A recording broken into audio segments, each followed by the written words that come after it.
did we not win that game? I honestly do not know how we did not beat Tottenham this evening. I really am getting lost for words of Manchester United now.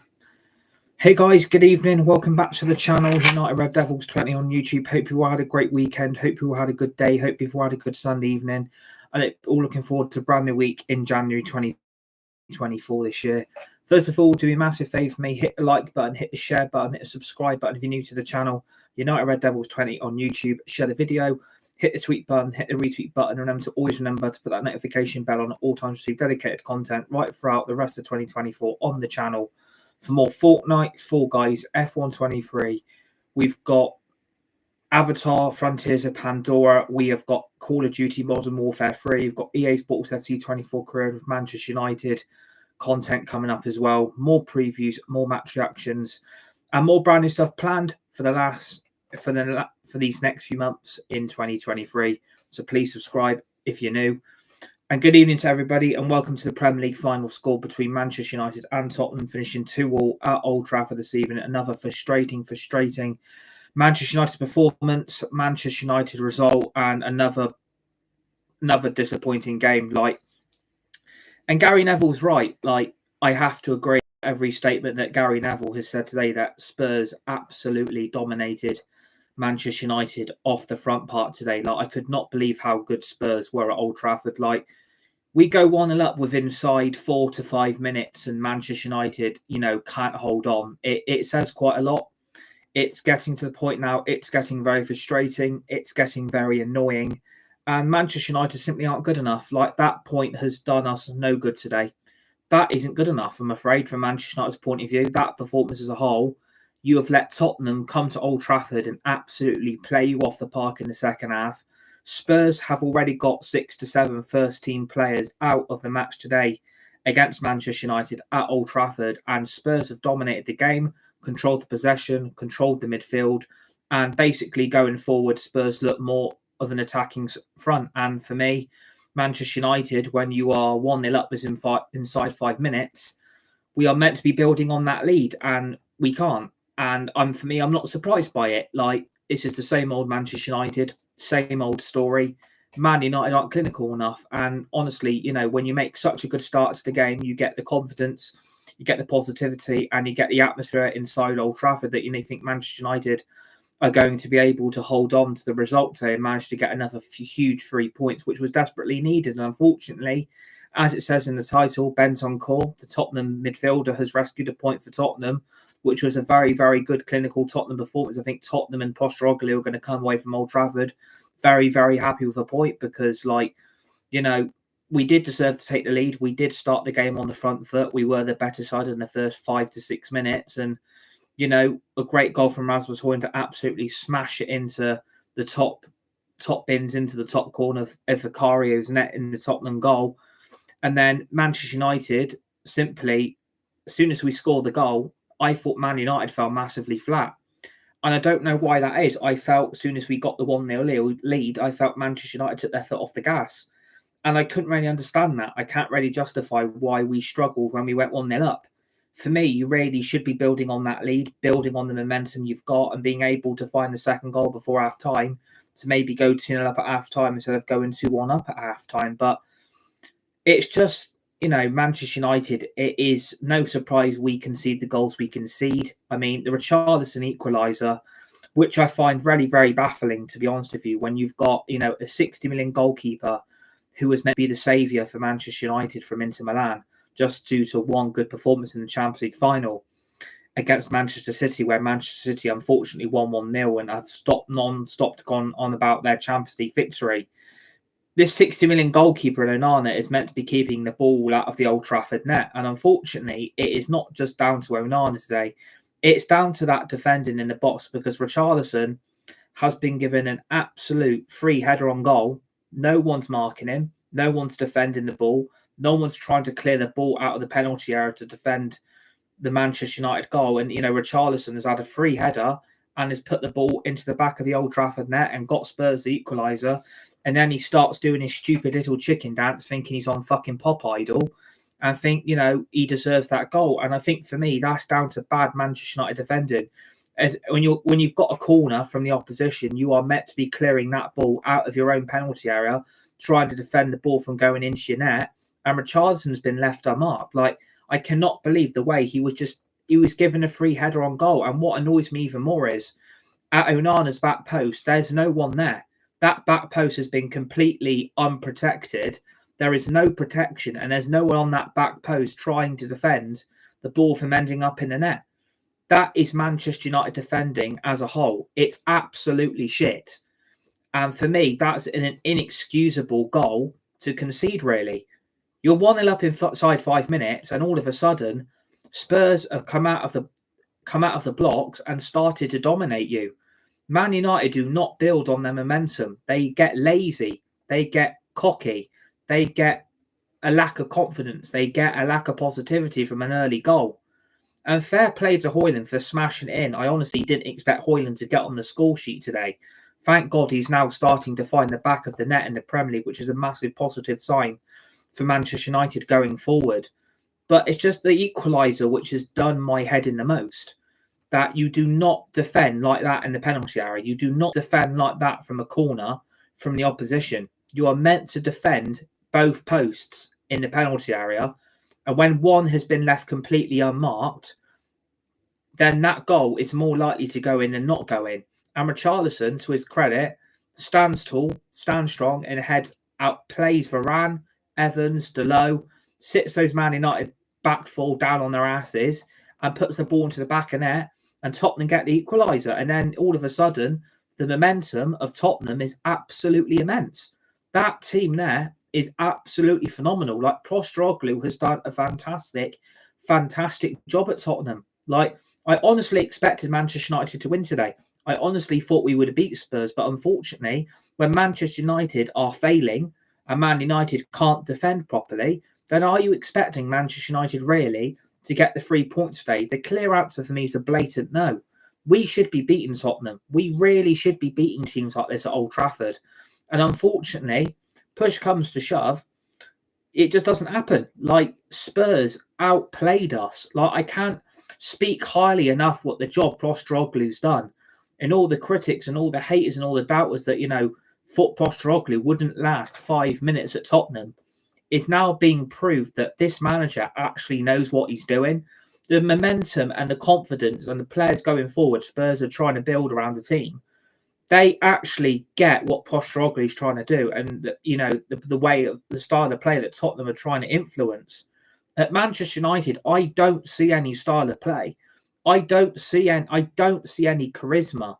I look at this Man United team and I think, for me, it's fucking poor. I really, really think it's shit. And I think, for me, going forward, that's a bloody problem long term, that, we desperately needed the points today to be able to go above our rivals and maybe try and get back in the hunt for top 4. But after today, I think, for me, the Premier League season's over. I think completely forget Man United's revival. I do not think Manchester United really are going to be able to get top 4 after what I've seen and watched today, because we're not good enough. We are not clinical. We don't win the midfield battle. We don't dominate the game. We don't dominate the possession. We are letting these teams come to Old Trafford and absolutely dominate us. And we can't do anything. Man United have got no answer to their problems. They've got no answer to their own errors. They've got no answers to their own mistakes. And when those mistakes keep repeating themselves, the Man United go backwards 10 times even more. And I'm not surprised by that, because Spurs have got quality players going forward under Postecoglou. Like, that front three today of Brennan Johnson, Richarlison and Timo Werner were absolutely shitting Man United's defenders to bricks. I could not, look at that front three of Portsmouth. They are going to cause Manchester United so many problems. And push comes to shove, they do.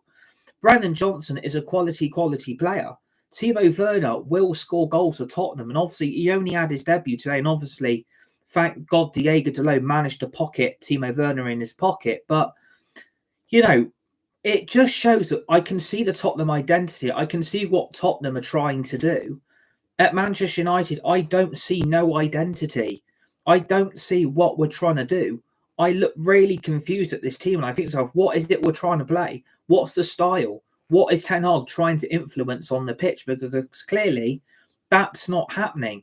And I think for me, Ten Hag is going to have a hard-on look at this today. Some of the substitutions were a joke. Let's not get me started on how bad the substitutions were, to a point that it was an absolute embarrassment from a United fan point of view. But the team today, like, I looked at that team, I really struggled to see where we were going to get the points from. I really, really struggled to see where Man United were going to be able to get over the finish line, because soon as Tottenham get that equaliser, they're all over Manchester United, and Man United let them attack them. And what annoys me is we can't get up the other end and manage to put the ball in the back of the net. But, you know, somewhere from somehow we managed to get in front 2-1. Obviously, it's a lovely bit of play between Højlund and Rashford to combine and play the quick and easy 1-2 to each other. And then obviously Marcus Rashford has managed to put it into the bottom left-hand corner of Vicario's net through Van der Vaan's legs. And you think to yourself, right, we're 2-1 up at half-time. Let's build on that momentum. Let's build on that and try and go into the second half and finish this off. But we didn't do it. And the second half, we come out and we don't even get off the starting block. We are literally sat there letting Tottenham again start the second half even better than the first. And they're letting Tottenham come to Old Trafford and basically rescue points that Tottenham really should not be coming away with. And that, for me, what annoys me the most, because what happens and what annoys me to the fact is we come out for the second half and you think to yourself, right, we're 2-1 up here. Let's try and finish the job, find the third goal, kill the Tottenham momentum off, and let's win this game. Let's get the 3 points and let's get the win we need. But what do Manchester United do? Man United make the same old mistakes. Werner, who has been given a clean run for free on the left-hand side of the Man United penalty area, has obviously then found a beautiful pass to Bentancur. No one's around Bentancur at the point. No one's marking him. No one's defending him. And no one's trying to intercept the pass that Werner is trying to make to Bentancur. And what then Bentancur does, he makes a clean run, untackled, undefended, and gets into the United penalty area. And then you think to yourself, right, Evans and Varane need to have this to stop Rodrigo Bentancur putting the ball into Onana's net and getting an equaliser. And what Johnny Evans mistakenly does, he tries to go for it and put the tackle in to clear the ball. But then Johnny Evans then backs out of the tackle and lets Bentancur have the wild shot on goal, which is an absolute belter, to get the Tottenham equaliser. And what annoys me then the most is it's Onana's positioning. Onana thinks that Bentancur is going to hit it hard and low into the bottom left or right-hand corner. And basically, Rodrigo Bentancur has absolutely smashed it into the top left-hand corner, into the top bins again, to get Tottenham an equaliser. And it takes them 50 fucking seconds. 50 seconds it takes Tottenham to get the equaliser. And then the whole game plan has gone out the window. Because you're 2-1 up Manchester United, and 50 seconds in, Ten Hag at the point, right, is only just come out the tunnel, has not even taken his seat as the manager in the United stand in the stands of the Manchester United, you know, where the players sit.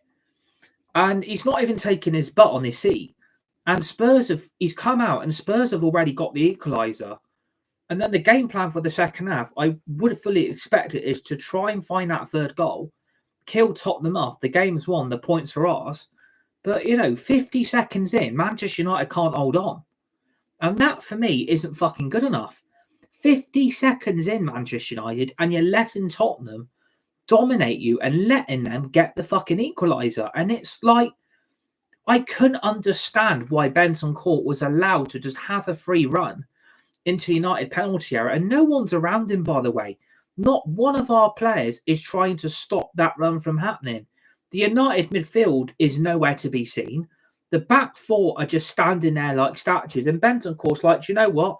I'm going to make a free run in this, and I'm going to get into that penalty area. I'm going to make something happen, because otherwise we're losing in this game. We're not going to get a point, and we are going to get critics alike if Tottenham lose this game again. And the Tottenham fans are going to have to be pretty pleased with how their players perform, because I look at that Spurs team and it's like Romero, Van der Veen, Porro, Richarlison, Brennan Johnson, Udogie, and Timo Werner, Brian Hill. Like, I honestly thought Tottenham would really, really struggle today with the amount of problems and injuries how they got. No Heung-min Son, no Maddison, no Sarr, and many others for today's game. And you think to yourself, Man United would surely take full advantage of Spurs' decline with the amount of players they've got unavailable, not just through injury, but obviously on international duty in the African Cup of Nations. And I thought Man United really would take advantage and, absolutely dominate the game. There's going to be a high-scoring game. We're going to get the 3 points we need. Man United will get the result we all want. And again, you're sat there as a spectator of a club you love and support, as myself, the Man United fan. And you just think to yourself, how much more of this are we going to have to keep putting up with Manchester United throwing away games all the time? Like, they get themselves into a great position to win the game. They're 2-1 up. And 50 seconds in, equaliser goes in, heads drop, morale drops, confidence is on the floor, the players are on their knees, and they don't know what to do. They do not know how to respond when they concede a goal. And the players are just standing around looking at each other thinking, well, where's the answers? Because I, myself, as a fan, I'm looking for answers how Manchester United have not won this game. But I'm not surprised we haven't, because this has been a two similar and familiar results all the time under Ten Hag. I've seen this too many times this season that Manchester United are not cashing in. And unfortunately, when you're not cashing in and you're in a good result, 2-1 up going into the second half, but when you can't hold on for 50 seconds, which is even more of an embarrassment as a spectator, as a fan at Old Trafford Day, when you're expecting, maybe we get that third goal and win the game. And those players don't like those players haven't got it in them to finish the job. And I think for me, that's down to a lack of attitude. I think that's down to a lack of mentality. And I think for me as a whole, those players aren't good enough. Like, the whole game from a spectator and from a fan point of view is, it's getting frustrated to keep standing by them. Like, I can't keep standing by players that are making the same old mistakes, the same old problems that are fucking us up. And Man United, we haven't got the players we are in need of to be able to, turn this league season around, because it's still looking pretty bad now. This point's a disaster. And people can say, well, at least you haven't lost. You haven't lost the game, but you've got a point. At least you didn't lose to Tottenham. But Tottenham dominated them. Like, they are outclassing United at home at Old Trafford. They are coming here and dominating us. And Man United players are having rings run them by Skip, Højbjerg, and Bentancur, who, for me, aren't, Spurs' best midfield three players by a mile. They're not Spurs' best three players. But when you're getting done by Oliver Skip, Bentancur, and Højbjerg, like, it says quite a lot that midfield had such an easy job today for Spurs. I could not believe, some of the passes and the way Spurs were passing the ball. Like, as a spectator, who doesn't, I don't like Spurs. They're such a banter mid-table club. What annoys me about them is the fact that they have all these players unavailable and somehow still manage to do a job on us. Like, I honestly thought Son and Maddison, and not even Kulusevski, is playing for Spurs on the right wing today. They didn't have Kulusevski on the right wing. And they've still managed to get a point with Richarlison, Werner, and Brennan Johnson, who I think, Werner's going to be a fantastic Spurs signing. I think Brennan Johnson will start hitting the heights at Tottenham very soon as well. And Richarlison, that's now 6 goals in 6 Premier League games. And I can't justify, with the front three we had of Rashford, Garnacho, and Højlund, how that three today didn't manage to do a job on Tottenham's back four because they've got Udogie at left back, Romero, who we all thought was unavailable today, did start for Spurs, and Van der Veen next to him. For me, that is such a settled back. That is such a both settled centre back partnership there. Van der Veen and Romero are quality centre backs and do such a good job for Spurs defensively. Even though they have conceded the 2 goals today, I look at that Spurs back four and I absolutely get it. I get what they're trying to do. They know how to get out of a difficult position. They know how to play the ball around Man United when we're putting on the high press. They manage to play the ball and themselves out of trouble, and they do it with such ease. And Man United let them do that. And I think Man United got too cocky. I honestly thought today our heads were too much in the clouds. I honestly did not see how Man United won that game because we were not playing well. As soon as the equaliser goes in, we don't know how to rescue the game. And when you're even 2-1 up, you think to yourself, oh, we might actually get the result we want today. But when Spurs have a clear identity about what they're trying to do and what they're trying to, do under Postecoglou, I'm not surprised by it. I'm not surprised by Spurs. I really think now, since the loss of Harry Kane, all of a sudden the Spurs have come a lot better. And maybe, Harry Kane was carrying Tottenham a hell of a lot under, so many previous Spurs managers under Conte, Ryan Mason, Jose Mourinho. Postecoglou was not afraid to get rid of Harry Kane and has still managed to get a beat and a tune out that Spurs team.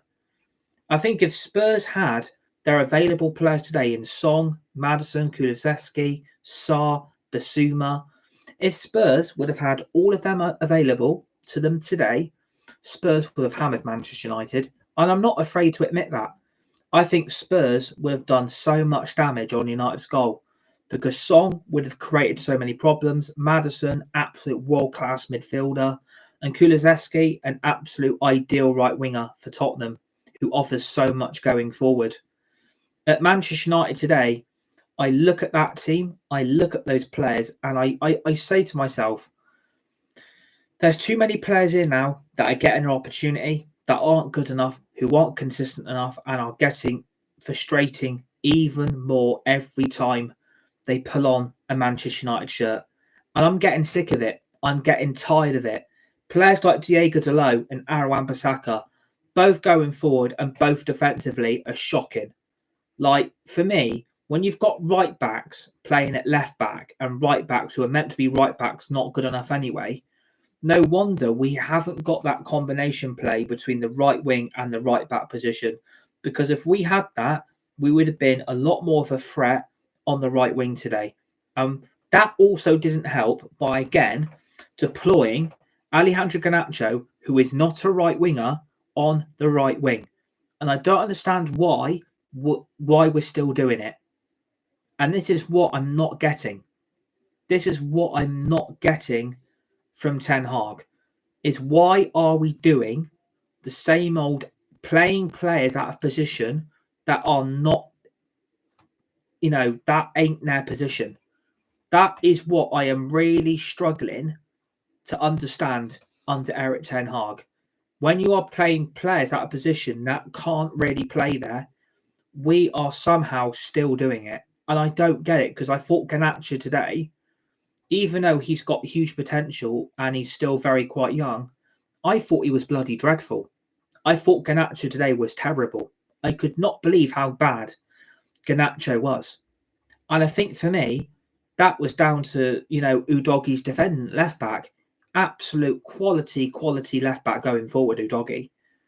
Absolutely pocketed Garnacho several times in the first and the second half at Old Trafford today.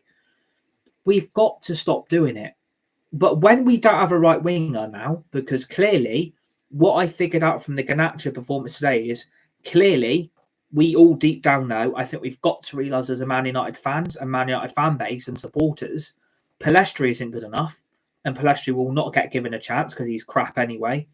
Ahmad is still ill, so wasn't going to feature today. And Sancho has been sold back to Dortmund on a season-long loan till the end of this current season. So clearly, what annoyed me today is you can't really do much of that front three. But would it been a bit more sensible? I know Anthony had that problem with his quad. He had a quad injury. That's why he missed the Wigan game. But maybe playing Anthony on the right wing would have been a bit more of an influence in that game today, because obviously that is what we brought Anthony in to do. Obviously, Ten Hag came out of the comments the other day that the problems on and off the pitch aren't helping Anthony. And obviously his form and his consistency has dropped off a cliff.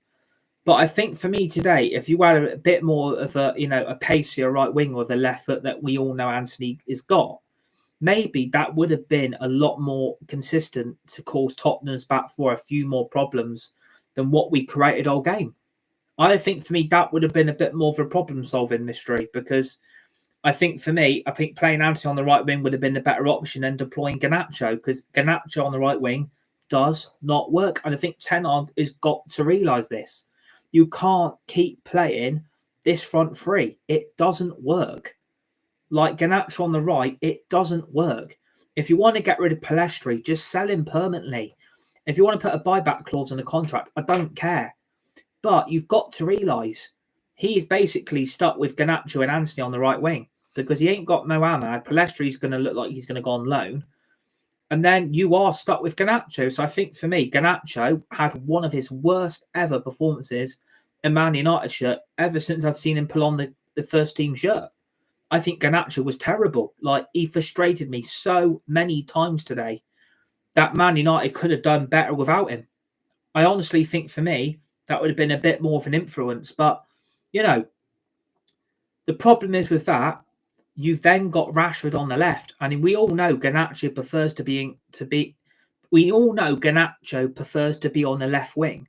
But because you've got Rashford there, you can't really then put Rashford on the right, because, again, another problem you've got there is Rashford's not a right winger. So you can't really do anything from either of those players on the right wing. So clearly, again, maybe we should have kept Sancho and given him a chance. Or maybe United need to get rid of Pellistri, get Ahmad back fit and healthy when he returns from illness, or maybe get Anthony into this team a little bit more. And I know Anthony's had his problems, and Ten Hag's got every right to say, do you know what? He has had his problems. He has had to, be out the team for a while due to the ongoing investigations and allegations Anthony's faced. But I think, that's a big problem for United. The right wing's a problem now. I thought we solved this when we got Anthony in. But now I look at this right wing. When you've got two left wingers that are both right-footed, what are you meant to do? You need a left winger on that right wing. And we don't have one. Because Anthony's in and out this team. Pellistri, like I said, and Ahmad's ill. So I don't know what Ten Hag was meant to do. And I sympathise from that point. I do really, really sympathise. And then, we talk about how bad our midfield is, and we talk about how bad our back four is. We've talked about Diallo, we've talked about Wan-Bissaka. Varane and Johnny Evans are clearly both at fault for the Tottenham equaliser, for Bentancur to have that free run on goal and to get Tottenham the equaliser, which I think, for me, they do actually deserve. I think Spurs did deserve to get something out of this game today. They did deserve a point. I didn't think Spurs were going to find any way through to win the game and get the result Spurs and Postecoglou both wanted. But it's just really, really frustrating when, we've got an unstable back four. And as for the midfield today, again, went completely, utterly missing. Like, the midfield now, the midfield is getting to a point where I've had enough of Eriksen. I think Eriksen today was dreadful. Like, even though Eriksen is one of my favourite players, going forward for United, he isn't quick enough. He's really slow. On the ball, he's not very good. And last season, I've seen a massive decline of Eriksen since last season to now. I think Eriksen, even though he's one of my favourite players, today, he couldn't cope with that Tottenham midfield three. I honestly thought Eriksen might have done a job against his former employers. But again, I think Eriksen wanted to make a statement that Tottenham should not have let him go. But they did let him go. And I think for me, Eriksen would have been better in that Spurs midfield than us today, because I don't think Eriksen makes a big statement. I think Eriksen's not good now. And that, for me, worries me. As a Man United fan, it does concern me that Eriksen is getting a lot more game time again. And I think for me today, the midfield was getting run circles round it. And that, for me, again, isn't good enough. From a United fan, that midfield's dreadful. And I think, he's not the only one. Because Bruno Fernandes, like, what's happened to Bruno since this Premier League season? Like, what's happened to Bruno Fernandes? Because he looks like he's dropped off a cliff. Like, I can't believe how bad Bruno is. Again, one of my favourite players.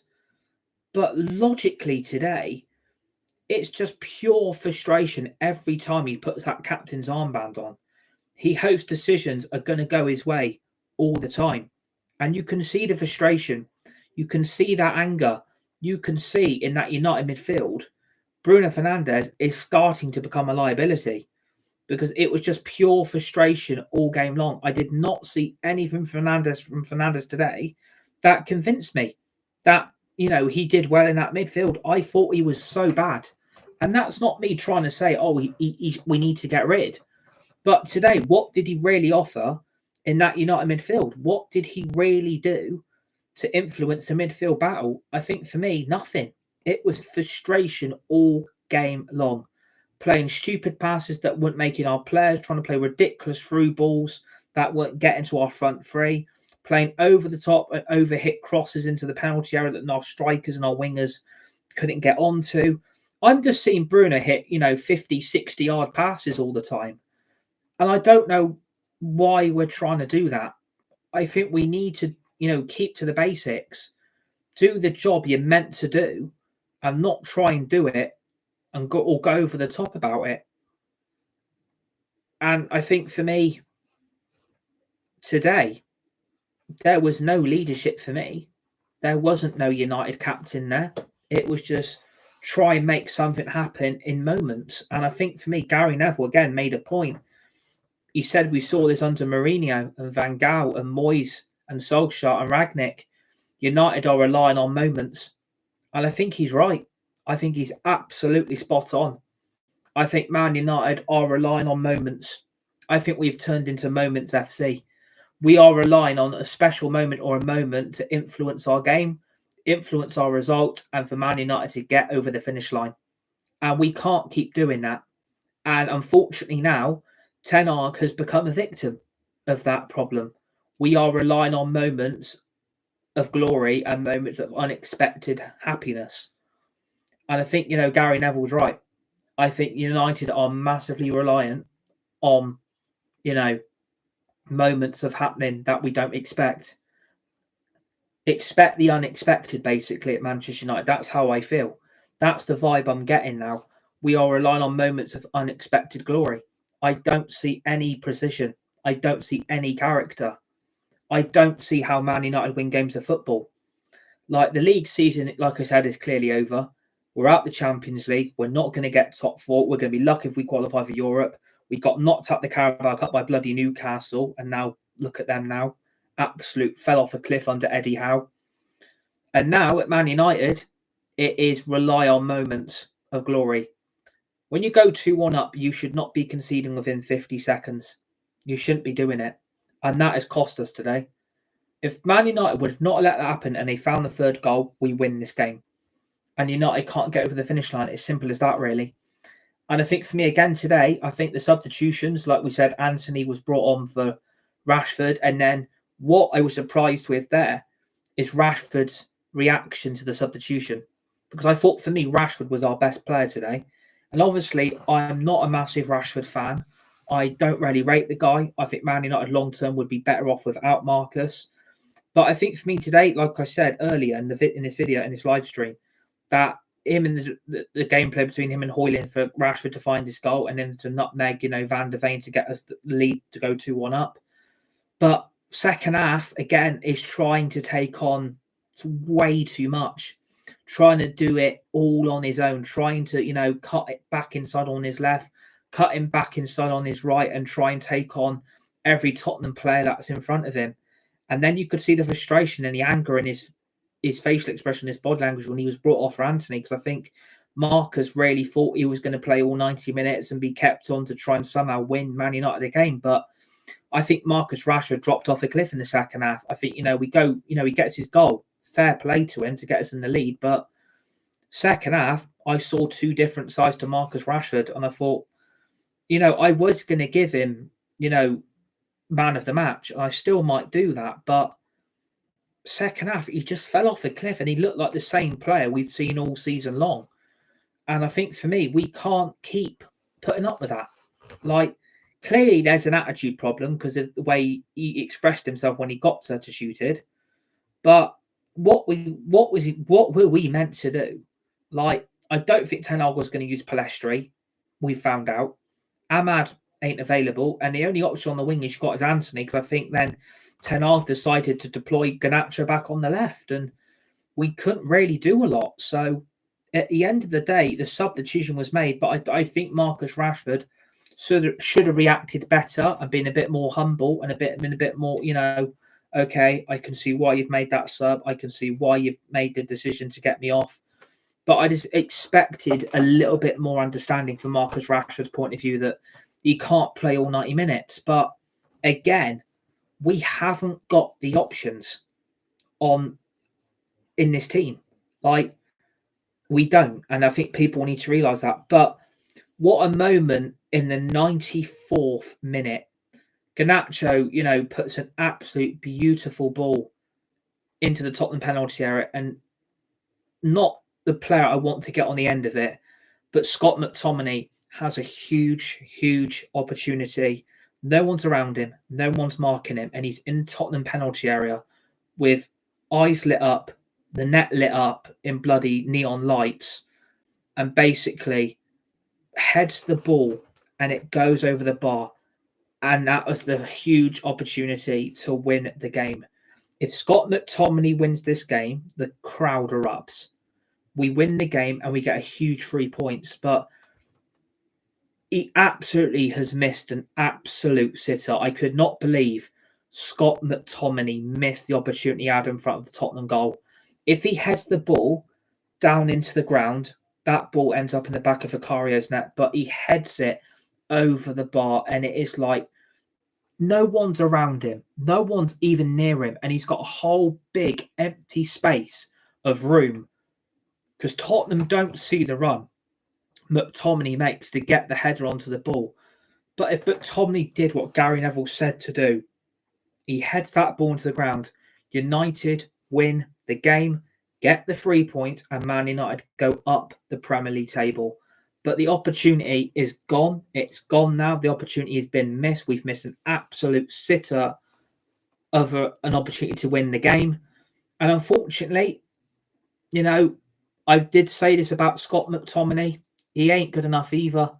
And again today, he's going to be scarred for missing that opportunity because he should have scored. If he scores that, for me, this is a completely different match reaction to the one I did have planned. And unfortunately today, when, Bentancur has got the Spurs equaliser, rescues them a point, and then Scott McTominay gets that huge opportunity in the 94th minute to win us the game, unmarked in the penalty area, free space in front of him, no one's around him, no one sees McTominay in the Tottenham penalty area, but to blaze it over the way he did has absolutely cost us today. And I'm gutted we've not won. I'm really, really gutted, but we didn't deserve to win. We did not deserve to win, and I'm going to be really, really honest about it. That's the first time I've said we did not deserve to win today because Tottenham outplayed Manchester United, outfought us, outplayed us, dominated the game, not just in the first half, but in the second half as well. Controlled the midfield, controlled their defence, better attacking options going forward. You can see what Postecoglou's trying to do. You can see why he's brought that centre-back in. You can see why he's brought Timo Werner in, because Spurs are rebuilding and Spurs are trying to get back on the forefront, and Spurs are going to do it. Under Postecoglou, Spurs will go places. They may not win a trophy and they may not do it this season, but I think if Tottenham build a team around the likes of Maddison, Song, and they do make Werner permanently, then Spurs are going to fly. And I mean, they are going to fly. They are going to start creating problems for all the other top six. They will start becoming a big, more of a problem going forward, not just in Europe, but in the Prem and in the cup competitions. Things are going to start happening at Tottenham because today, when you've played and outfought and outclassed Man United the way Tottenham have done it, I ain't surprised because they just have better players. They've got a style of play. You recognise what Postoglou's influencing in the Tottenham dressing room. You recognise that the players are actually behind him and backing his decisions.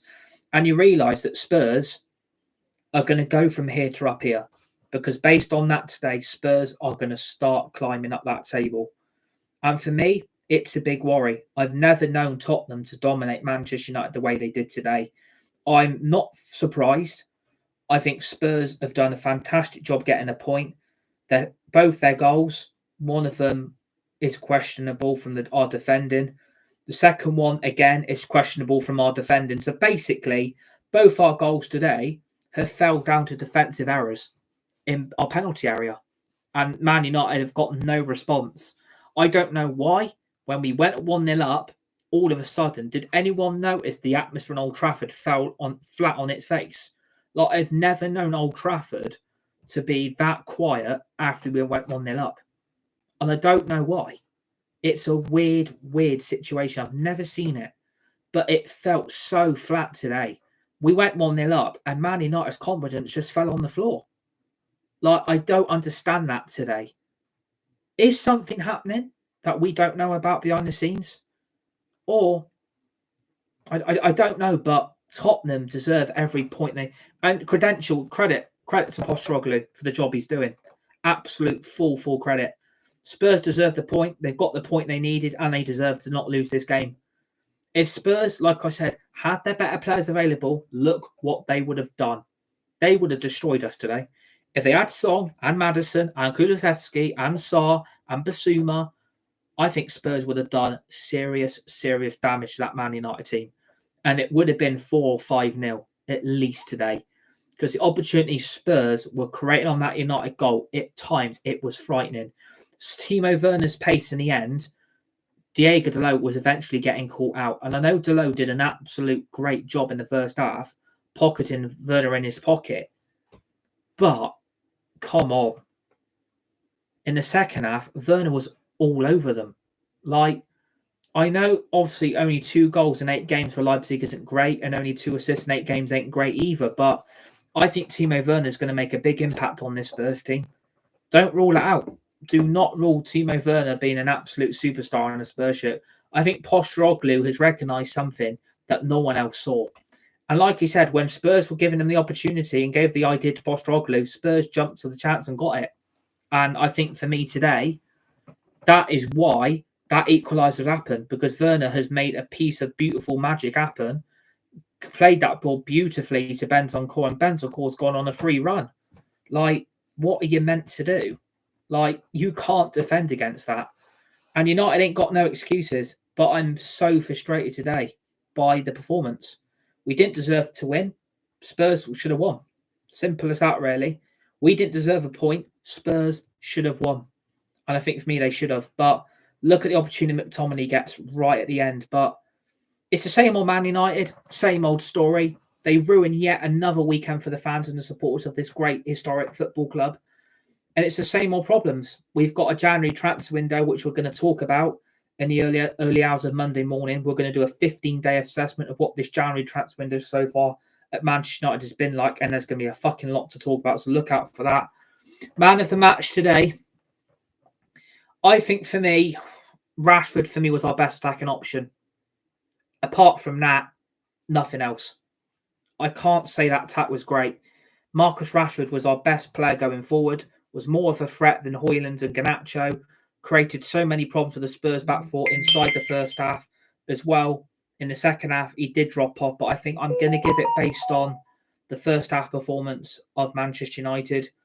And I think for me, now it's a big talking point that we need to look at a striker in these last few days of the transfer. We've got to do something because we can't rely on Garnacho. We can't rely on Højlund. Palestra isn't good enough. Anthony's form's gone.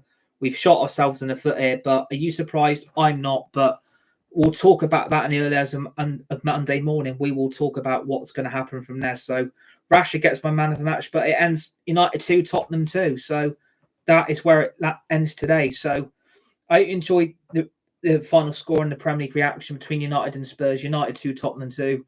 Hit the like button, hit the share button, hit the subscribe button if you're new to the channel. United Red Devils 20 on YouTube. Remember to share the video. Hit the tweet button, hit the retweet button. And remember to always remember that notification bell. You put that bell on at all times to receive dedicated content.